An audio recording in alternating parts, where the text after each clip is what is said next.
Stand-Up Diaries with Michelle Christine.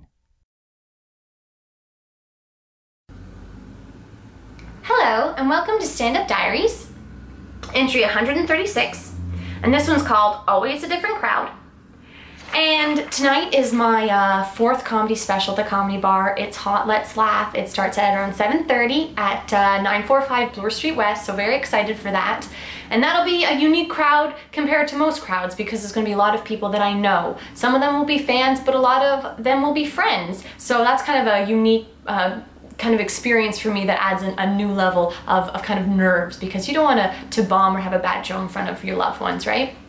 And for example, on Saturday, I did a midnight Crown and Tiger show. So I was the host of that show, and it was mostly a bunch of people who'd had a few drinks. It's midnight, it's at a bar, you know, you try to hustle the people upstairs who are having a good time listening to music to come into the basement and listen to some comedy. So that's a unique crowd.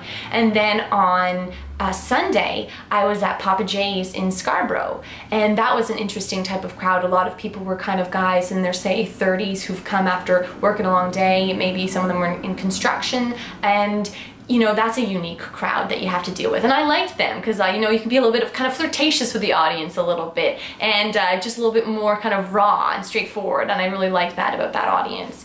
And then on Monday, I was at a pot room, and it was Vapor Social just down the street from where I live. And so that's people who, yeah, enjoy smoking pot, but from any walk of life, basically. So that's kind of an interesting type of room. And then, yeah, tonight, it's just gonna be totally different. And then on Monday, after that pot room, I did my open mic, and that's going to be an audience mainly of comics, and it's always hard to get them to laugh and stuff because they just hear so much comedy all the time. So there's always a different crowd, and a lot of being a comic is figuring out, oh, my eggs are done, I'm just boiling some eggs, so I'll wrap this up. But a lot of being a comic is figuring out what rooms, like kind of what audiences are in the room, and trying to please that sort of audience, because really when the dust all settles, you just want to make people laugh and be entertained. So if you can read the room properly and change your jokes accordingly, you'll end up being a pretty cool comic. Anyways, this has been your next edition of Stand-Up Diaries. I have been Michelle Christine.